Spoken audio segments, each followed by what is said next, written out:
You walk into a Rolex boutique expecting one of the biggest purchases of your life to feel special. Instead, you're staring at empty glass cases.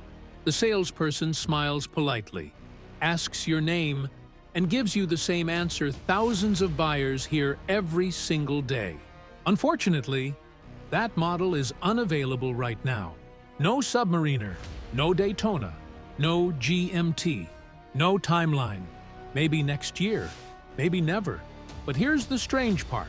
10 minutes later, you can open your phone, contact a gray market dealer, and suddenly that exact same watch magically exists. Brand new, fully packaged, ready overnight if you're willing to pay thousands above retail. So, what's actually going on here? Is Rolex genuinely struggling to produce enough watches? Or has the entire luxury watch industry created one of the smartest artificial scarcity systems modern retail has ever seen? Because once you start digging deeper into how Rolex distribution really works, the entire experience starts looking less like a shortage and more like a carefully controlled business strategy. And honestly, this is where most buyers realize the game was never designed to be fair in the first place. If you enjoy these kinds of luxury market breakdowns, make sure to subscribe because the deeper you go into the Rolex world, the crazier the system becomes. For years, people have repeated the same explanation over and over again. Demand is simply too high. But that answer alone doesn't fully explain what's happening. Rolex is not some tiny independent watchmaker producing a few thousand pieces annually. By luxury standards, Rolex operates at enormous scale. Analysts and industry estimates regularly place annual production around the million-watch mark, making Rolex one of the largest Swiss luxury watch manufacturers on Earth. And the company isn't shrinking. Rolex has continued investing heavily into long-term manufacturing expansion, including massive production projects inside Switzerland intended to increase future output even further. That detail matters, because truly rare brands usually protect exclusivity by limiting production aggressively. Rolex does something different. Instead of creating rarity through extremely low production, they create it through controlled visibility. That's the key difference. The watches exist. You just aren't supposed to access them easily, especially the models everyone actually wants.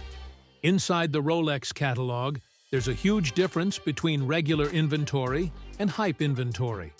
Certain models generate almost endless demand globally.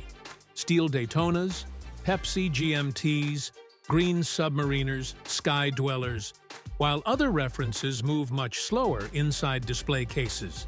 And this imbalance creates pressure across the entire dealer network.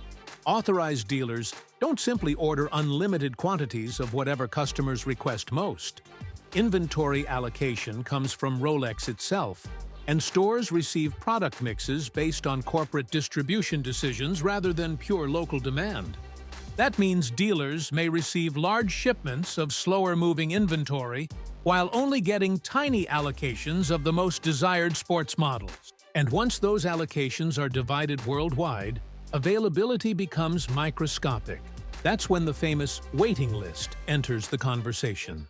Except many collectors eventually realize it doesn't function like a real waiting list at all. Because in most industries, waiting lists are straightforward. First come, first served. But luxury watch allocation often works differently. When a highly desirable Rolex arrives, boutiques are usually thinking about one thing above all else: which client benefits the business the most? That's why purchase history has become almost its own currency inside luxury watch culture. Buyers are encouraged to build relationships. But what that often really means is spending significant money on additional products before gaining access to highly demanded watches. Jewelry, precious metals, diamond pieces, other brands sitting inside the boutique. The Rolex becomes the reward at the end of the process. And suddenly, the entire buying experience starts resembling a private membership system rather than normal retail shopping. That's why so many first-time customers leave frustrated. Because nobody explains the real rules up front. Officially, stores may say the watch is unavailable. Unofficially, availability often depends on who you are, how much you spend, and how valuable you've become to the boutique over time. And then there's the gray market, the part of the story that makes everything even more controversial. Because despite endless shortages at retail stores, secondary dealers somehow continue advertising massive inventories of unworn modern Rolex watches every single day. That contradiction has fueled debate in the watch community for years. Collectors constantly question how so many impossible-to-get watches immediately appear on resale platforms worldwide. Rolex publicly opposes unauthorized reselling practices, and there have even been major legal disputes and industry accusations tied to dealer behavior over the years.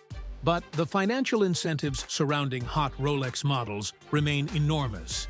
And ironically, skyrocketing resale values may actually strengthen Rolex's image even further, because the harder a watch becomes to obtain, the more people want it.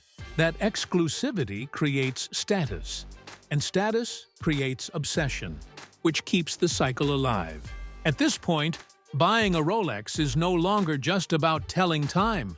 For many people, it has become part investment, part social signal, and part psychological chase. That's why the frustration feels so personal for buyers. The system intentionally makes access feel limited.